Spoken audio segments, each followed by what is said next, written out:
Good morning. This is homecoming weekend. Please give a warm welcome to our alumni this morning. Welcome back. Welcome back. It's great to have you here. I'd like to give a quick announcement. Volunteer Services, they are providing an opportunity for you, and it is called Operation Christmas Child. They're inviting our students to grab a box. These boxes are available in their office at Keppel. They also can be dropped off at both of those offices. And if you could put small items in this box, they will go all over the world. Good Samaritan's Purse will be delivering these. So more information is inside the box. And there's also a packing party November 21st at the Moss, and that is held from 11 to 1 o'clock.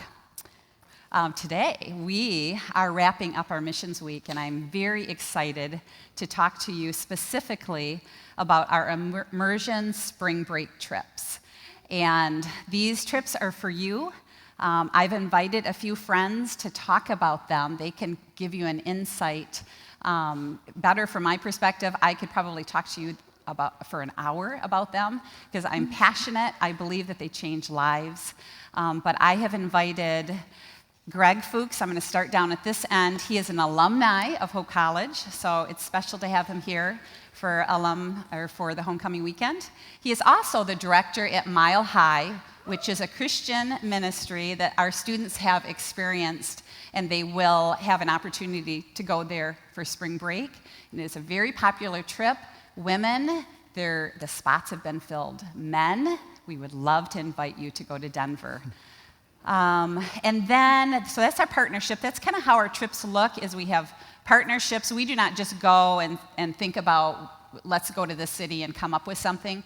We have amazing Christian partners that teach us. We have an opportunity to learn to see the needs of their community and how God is working in those communities. And then I'd like to introduce you to Israel and then also Polly. They both have had an experience at the Denver site this summer, and they also have had several experiences, I believe, on different immersion trips. And I want them to share a little bit more about themselves and those opportunities. So, Polly? Hi, my name is Polly Korn. I'm a senior here at Hope College, majoring in psychology, and I'm also the president of Hope's Asian Perspective Association. Like she said, I also did the internships in Denver. I worked at a refugee center called the African Community Center, and I also been on 3 immersion trips, so this year will be my 4th one. Awesome, yeah, I'm Israel. I'm also a senior here at Hope from Los Angeles, California. I am a senior rep for Student Congress, a student ambassador, and I'm also an RA with South Campus, so shout out to all those groups. I am leading a trip to New Mexico this year, and like Nancy said, I just found out all the girls are filled up, but we're missing guys. So guys, time to step it up. We need sign-ups for all our trips.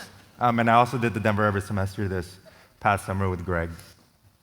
So my name is Greg Fuchs, and I'm a very proud alumni of Hope College. I graduated a long time ago. I'm probably the same age as most of your parents. I can tell you that my education here, along with the experiences around Holland, really shaped me. I think one of the things I remember most was they used to have a trip here called March for Hope, and that really moved me to a place to start understanding people who are struggling and kind of their stories, and how, as a Christian, what God was asking me to do with that.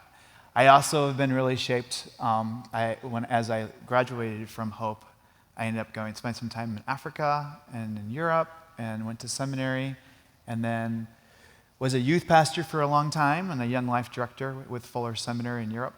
And then I've settled into working with Mile High Ministries the last 8 years, which Mile High Ministries is a ministry that has a homeless community, a legal aid clinic for women caught in domestic violence, and then they have 2, I guess you'd call them educational ministry opportunities for college students. One is urban-based, and one is for students like that would go to Hope that are interested in multicultural, cross-cultural opportunities in the future. I'm also very proud to be a dad of 3 teenagers, so that's a little bit about myself. Great, thanks. Polly, share a highlight that you had from Denver this summer. So like I said, I work at the African Community Center. My job basically was job training. So from Monday to Thursday, I would teach classes for 3 hours with the refugees about like the interview process, the application process. I sat down with them and built their resumes as well. So it was a lot of one-on-one that I did with all of them. And I guess my favorite part of the internship was just building those relationships with the refugees. I worked with a lot from Afghanistan, Iraq, Myanmar, Congo, and Sudan. So a lot of like different backgrounds, like different religions and all that stuff. So it was really cool. I normally will go to their neighborhoods as well. It's pretty funny actually. I get out of work at 4 and classes ends at 3. So once I go down, like we're on the second floor. So once we go down to down the elevator and the doors open, there'll be like families waiting there, wanting to take the bus with me back to like to their homes, or if they need help going to the grocery store and learning how to buy food or buy shoes or like all that stuff. So, and one big thing that we emphasized a lot in Denver was trying to find God in Denver, and I found God through all these people, just seeing how their faith and like how much faith that they have and their hope coming here and how strong they are. It's just seeing like their happiness to be here. It was just amazing. So I highly recommend doing it. Great. Thanks, Polly. Israel, could you share a highlight from an immersion trip? Yeah, so I've also been on an immersion trip every year. So this year I'll be leading one. This past spring break, I was in Nashville with 14 other amazing people.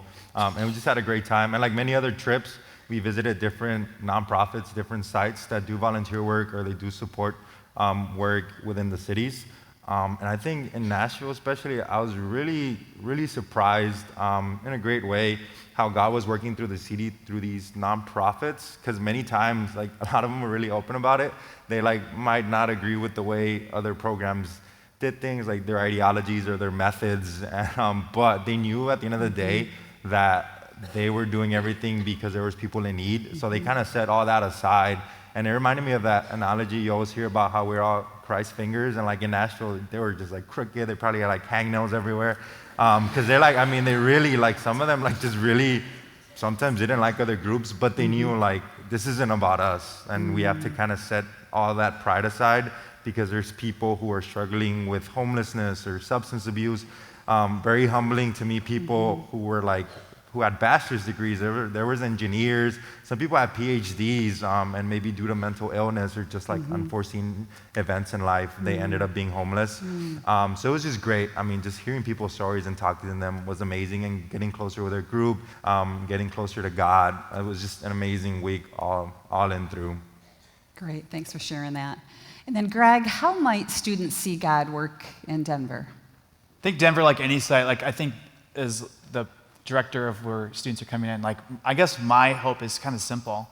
It's I think a lot about just having students have the opportunity to have the eyes of Christ and the heart of God for each person, including themselves. So like at Denver, we really put students in places where they're going to have one-on-one times and group times in groups of 2 in places where people are struggling, where there's homelessness, poverty, underserved neighborhoods, refugees, even gang life. You know, we'll put people in neighborhoods that are gang life.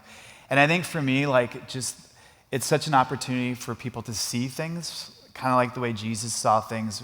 If you think about when he looked at the crowd and he saw the harassed and helpless, it's the opportunity to get to learn the story behind that. And that it's also the chance to encounter Christ in that in a mystical way as well. Great, thanks a lot.